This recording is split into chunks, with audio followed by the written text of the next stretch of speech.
I wanted to tell you about my first coaches meeting. I didn't get a lot of enthusiasm from my coach. I had learned from a friend who's already lost 50 pounds on the Ideal Protein diet.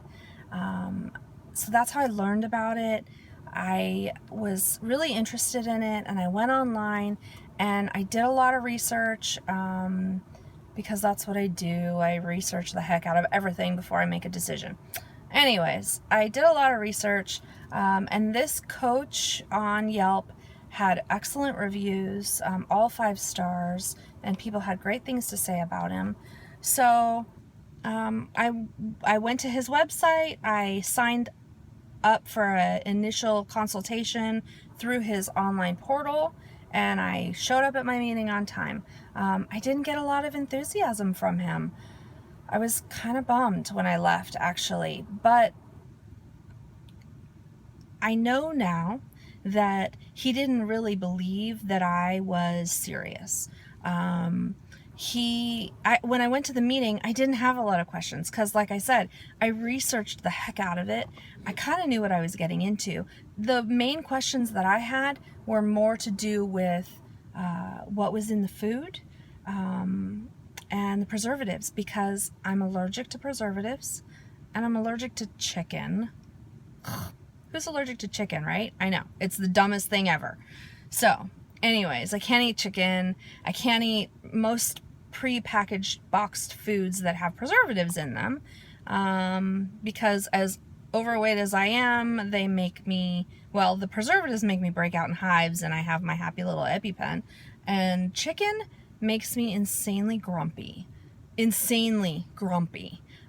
Things come out of my mouth that I don't feel in my heart. And at this point, my family has begged me to never eat another piece of chicken ever. And I kind of agree with them. Although I miss it, but you do what you do. Anyways, so I didn't have a lot of questions for him. I think he thought that I wasn't really serious about it. So he gave me all the documentation. He told me what it was going to cost.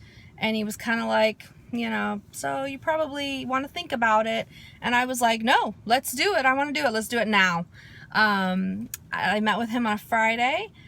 He did send me home with all of the week's protein packets that I got to pick out on my own, which I should have done a little slower. Let's just start there.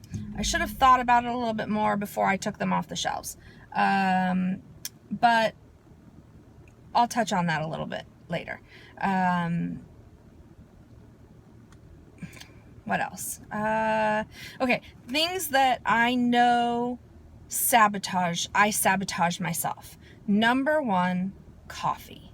I love, with a capital Love, love my morning coffee. And when in the past I've been on diets and they've told me, well, you can have black coffee, thanks, or you can have coffee, but you can only put almond milk creamer in it and no sweetener, thanks. My coffee is like a cup of coffee and a half a cup of hazelnut creamer. And I love my coffee. I love having coffee in the morning. It makes me happy. So what's worse than to start a diet and not be able to have something that makes you happy at the beginning of your day?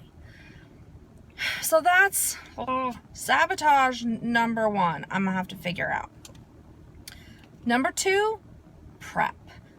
I am crazy busy. I work a full-time job. I have 3 kids. 2 of them are permitted drivers, so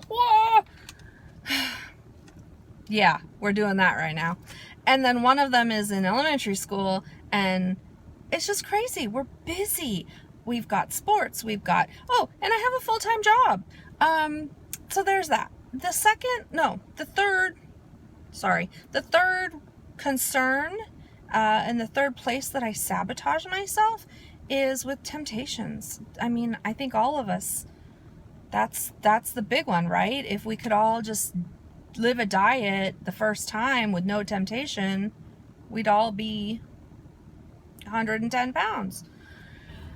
Anyways, I'm a little concerned. I'm going on vacation. I'm going to be 9 days at the river, which is like alcohol. You go to the river, you eat snacks and drink alcohol, and that's how you sustain yourself. I'm going to have to work on that one. I'm going to have to think about that one. So those are my 3 things that I'm going to have to think about. But, we'll see. We'll see where it takes us.